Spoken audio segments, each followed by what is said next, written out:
Today on the show, we'll look at Elon Musk, who just released the Twitter files, the information of how Twitter dealt with the Hunter Biden story all the way back in 2020 and why it was suppressed. We'll ask the question, should the 2020 election be overturned, as Donald Trump suggests, or should we be reveling in the fact that the leftist media is beside themselves because they are not allowed to censor people like they used to in the past? Then we'll look at Hillary Clinton and some recent comments she made about abortion, and as a result, we'll tell you what she's getting for Christmas. Just FYI, it's coal. And then finally, we'll look at the Balenciaga story one last time to revisit some things that perhaps we missed in the past, but also to ask the question, is the response to the Balenciaga story justified? Should we just throw out all of our Balenciaga stuff, as some people are doing on social media, or are we required to do something more? We'll talk about that and more today on Indie Thinker.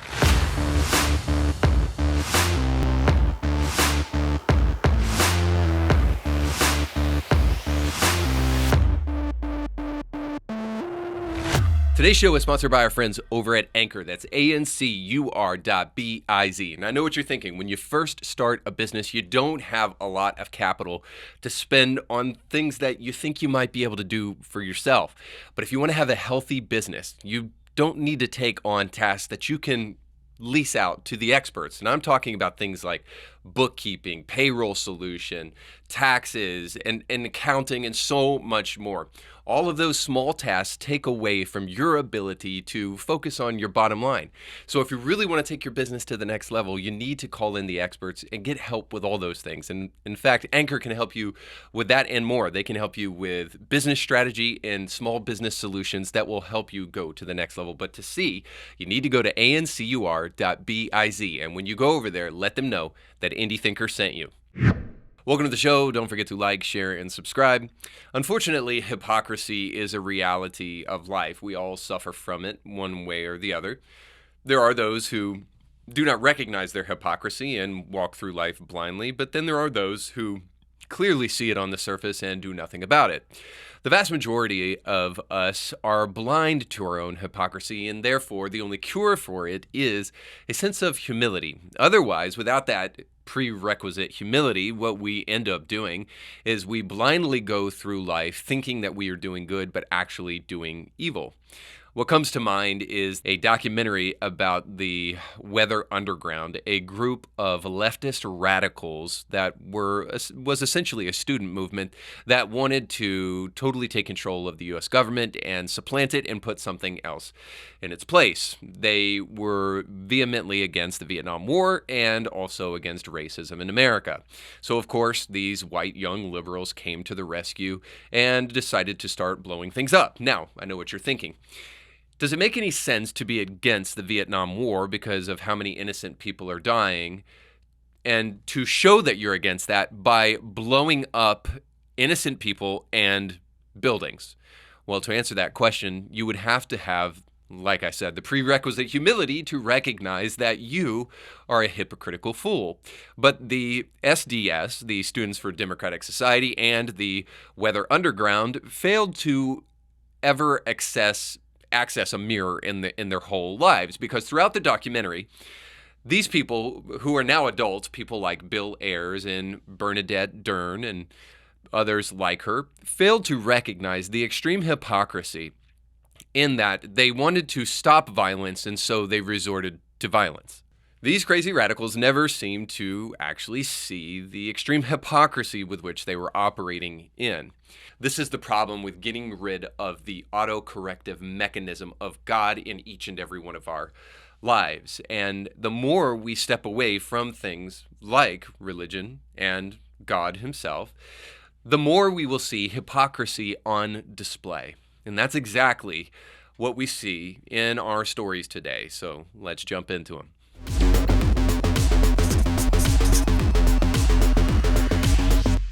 So just recently, my wife and I took our kids on a small kind of weekend getaway for Christmas, and I've had to learn something, a good lesson that my wife has taught me, speaking of autocorrective mechanisms. And one of the things that she's taught me is patience with pictures. Now, in the time, very often I don't appreciate the pictures that we're taking, but when I get the chance from a time hop, or somehow these pictures come back to remind me, whether it be social media or on my phone. I look back on these pictures and I'm so thankful I have my wife there to kind of record our family's history as we're going through it. And it's definitely heartwarming to be able to see my kids as they grow and the different things that we've done and been a part of. So I guess I'm saying all of that to say, yes, I am pandering to my wife on today's show, and so hopefully she is watching and or listening, because these are brownie points that I really don't want to have to earn any other way than how I just did it. That to the side, I want to talk about Elon and Twitter today, because just the other day, I believe it was on Fridays, either Friday or Saturday, Elon released some files to Matt Taibbi, who is a kind of independent journalist. And these files were in reference to how Twitter handled the Hunter Biden story and what was taking place behind the scenes, not only with the Biden campaign, but also with the FBI. Now, I'm not going to throw up a story per se, because there's so many out there. You guys can go source those on your own. Essentially, I'm going to give you a synthesis of what we learned as a result of this kind of file dump into Taibbi from Elon Musk, and what he revealed to the world. So there's a couple of things. First of all, we saw once again that the DNC is an absolutely corrupt and evil organization. I'm thinking about all the way back to when the DNC colluded together with the Hillary Clinton campaign to make sure that Bernie Sanders didn't get the nomination. I mean, we forget about these things so quickly because the media is essentially run by the Democrats, that we don't have these things stick around in our minds. So this is another opportunity for my wife to come in and remind us of what took place in the past. So hopefully you have a person like that in your life, but suffice to say, we need to remember what happened in the past and not move so quickly away from it, because we would be reminded yet again today that the DNC is an evil, corrupt organization that doesn't deserve anybody's trust, because they were responsible for colluding with social media along with the Biden campaign to make sure that they hushed those stories. So this looked like, hey, we have another round of photos that we think you should notice, and then Twitter literally, people over at Twitter would literally respond to those messages from the DNC and from the Biden campaign with handled. So apparently the handlers for the Biden campaign and for the Democratic National Convention is Twitter, or at least used to be. Thank God Elon Musk is now at the helm. So suffice to say, the DNC and the Biden campaign tried to collude with social media to hush as much as they can of this story.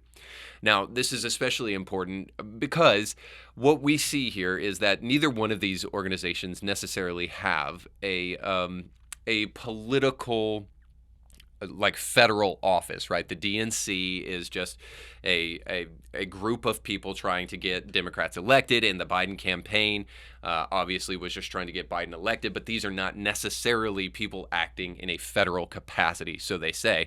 But of course, what we know about this is that that is just simply the way to get away with murder. So you get everybody that won't necessarily be held accountable for doing this, and you get them to do something flatly evil. And of course, you say, well, flatly evil in what way? Well, in this way. Because the FBI also colluded with social media, calling the story Russian disinformation, and the files that were given to Matt Taibbi and the revelation of those things show us very clearly that the FBI knew beyond a shadow of a doubt that this was not Russian disinformation, but that was merely a arm-twisting tactic to try to get Twitter to do the bidding of the federal government. So we learned that. And so this idea that this was Russian disinformation was just simply a ploy, much like the ploy of the COVID vaccine when it was originally released, and we were told that, of course, it would mitigate transmission. So now we know that that was also a lie from the government. So what can we know about this story based upon what Matt Taibbi showed us? So should we overturn the 2020 election as Donald Trump wanted to suggest on social media? I think the answer to that is obviously no. But the other answer is, I think, also this, that the censorious left cannot be believed, and you shouldn't listen to them, especially those places and people in positions of power. We'll get to kind of institutions in a moment.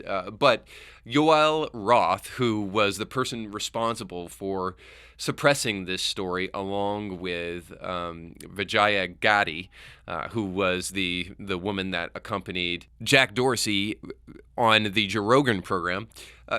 Yoel and Vijaya were the two who were responsible for kind of suppressing the information from this Hunter Biden story. And he was just recently on a podcast with Kara Swisher, and he had this to say on Twitter about his decision to unilaterally suppress this Hunter Biden story. So here's what he said.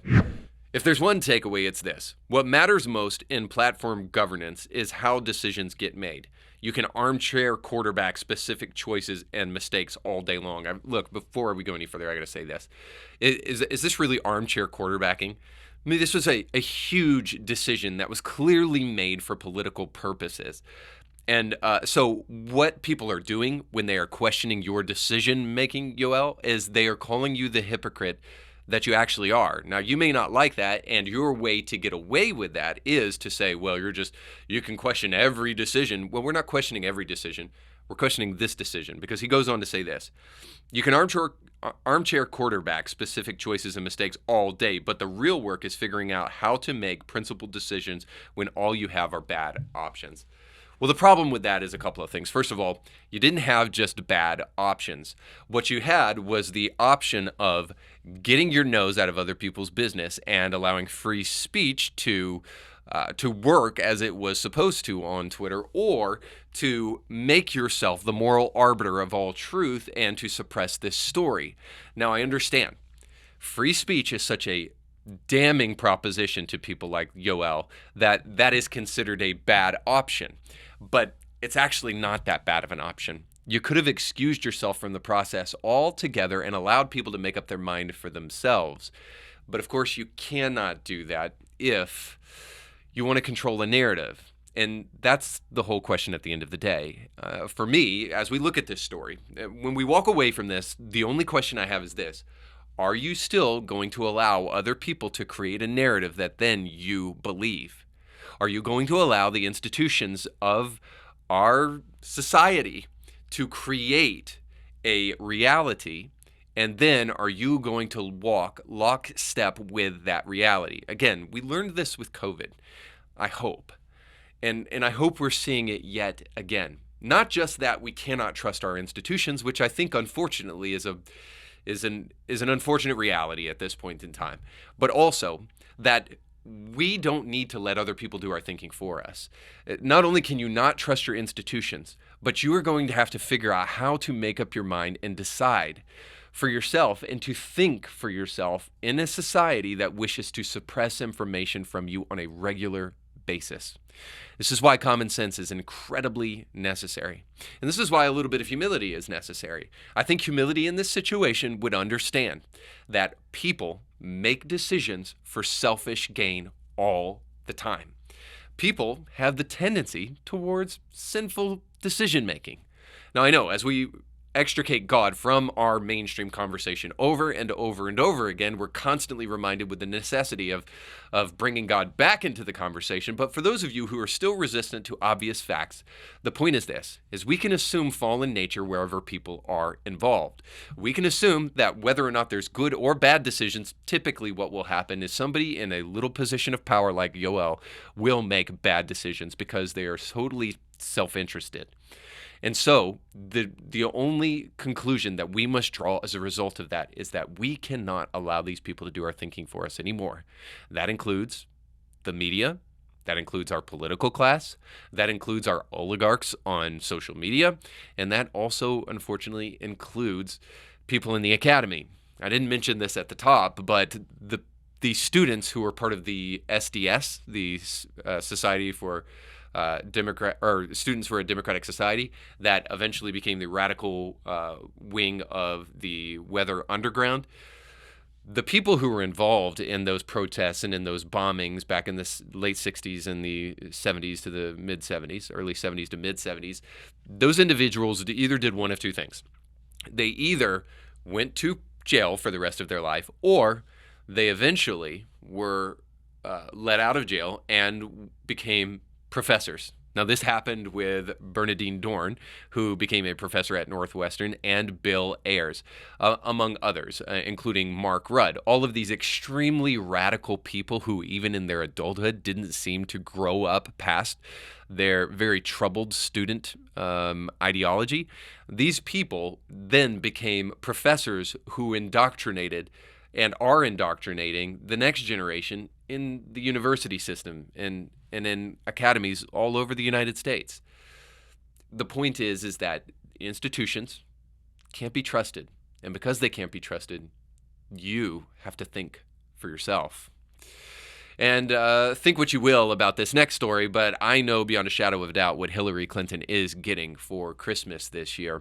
Because I want to take you to Hillary Clinton speaking with Christina Amanpour on PBS just recently. And in this interview, Hillary Clinton says saving unborn babies from abortions is like terrorists killing, raping women. So just recently when Hillary Clinton was on with Christina Amanpour, who is a quote-unquote journalist, they talk about a myriad of different things. Ukraine comes up, and they get to talking about women's rights because, of course, there is nobody better to talk about women's rights other than the one, the only, the most authentic, great dancing Hillary Clinton. And in the interview, Amanpour asked Clinton about the, quote, unfinished business, end quote, of women's rights, and Hillary knew exactly which countries to bash. She said this, but we also in a period of time where there is a lot of pushback and much of the progress that has been, I think, taken for granted by too many people is under attack. Clinton continued to pontificate by saying, literally, under attack in places like Iran or Afghanistan or Ukraine, where rape is a tactic of war. So you see there, women's rights are under attack in places where rape is a tactic of war. Okay, so got that point. Here's the next brilliant point. Or under attacks by political and cultural forces in a country like our own when it comes to women's health care and bodily autonomy. So you see, if you are pro-life, then you are essentially just like these individuals in other countries who wish to use rape as a tactic of war. You wish to rape the bodies of women by forcing them to have the children that they volitionally chose to create with unprotected sex. Now, so if you don't know what Hillary's getting for Christmas this year, I'm just going to have to spoil it for you right off the bat. But she's getting coal. So you get nothing. Because, point in fact, people who are pro-life aren't raping women. Now, I know this is extremely hard to apprehend and to comprehend. So I'll take this slowly. A person who rapes a woman is forcing a woman to have sex with them. So that's rape. Now, a person who says that you should not murder a baby is different in that they're trying to keep a baby from being murdered in the womb. See the difference? So it all goes back to the point of common sense and autocorrective mechanisms.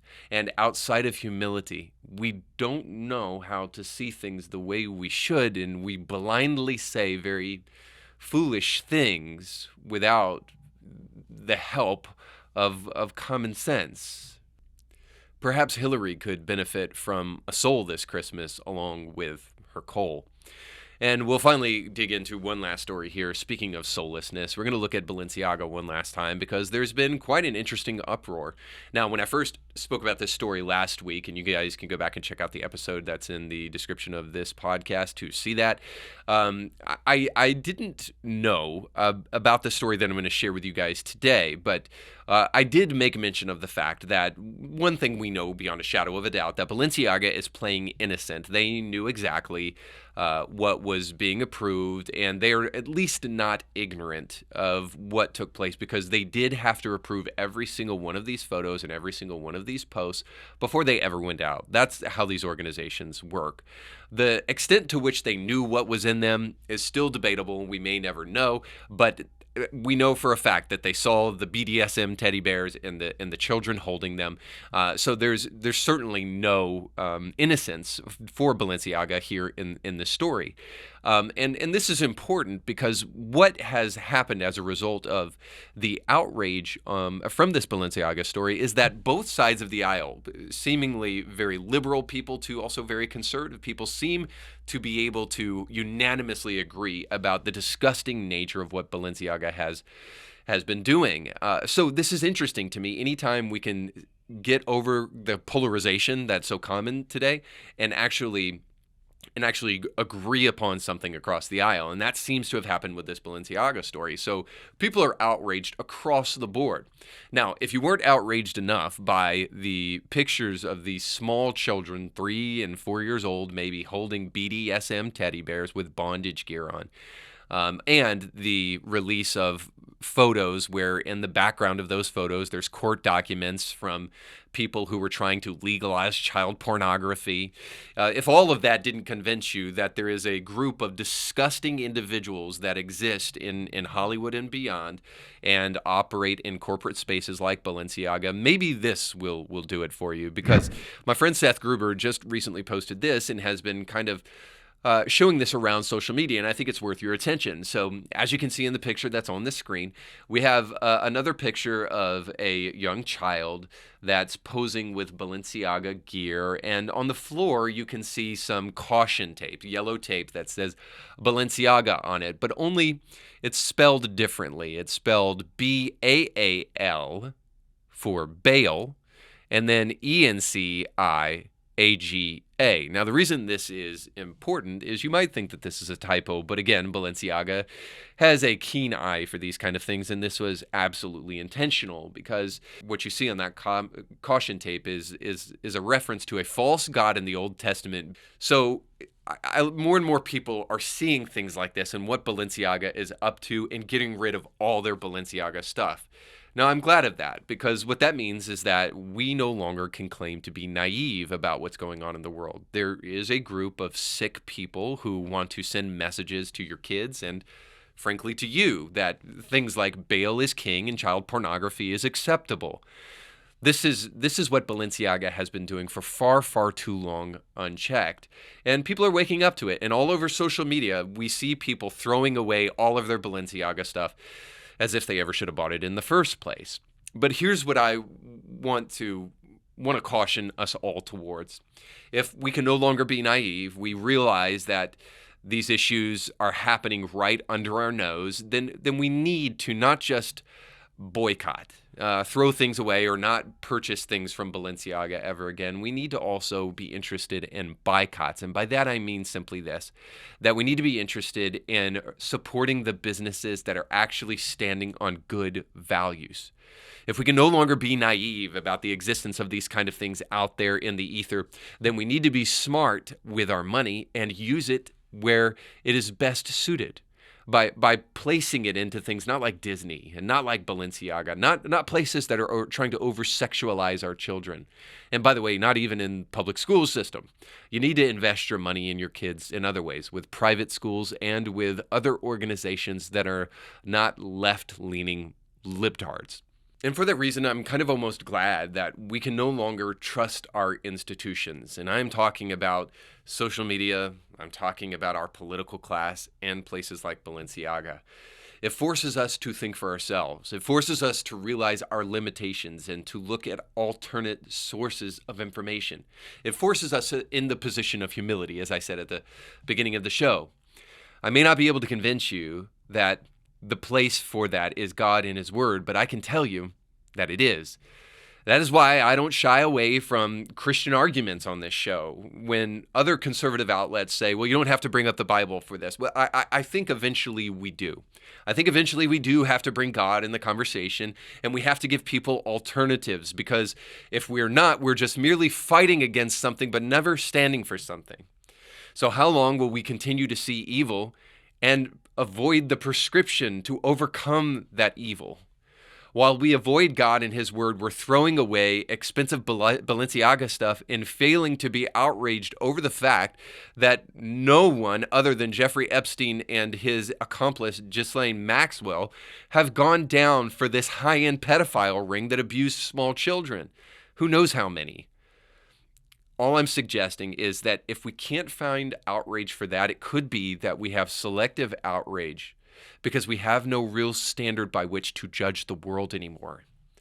Far be it from me to suggest anything other than that outrage is good. Bring it on. The more, the merrier, especially where it is needed. But as much as we wake up to the realization of evil around us, we must wake up to the realization of a solution. We must wake up to the realization of the good. And as long as we throw Balenciaga away, but not the evil in our own heart, we'll continue to create a world where our kids are less safe, and less safe than when we were kids. And I, for one, don't want that for my kids. So while you're throwing away your nasty Balenciaga stuff, think about where you're going to church this Sunday as well. And then while you're at it, don't forget to like, subscribe, and share with your friends. And, oh yeah, go with God. Thanks so much for watching. We'll catch you next time.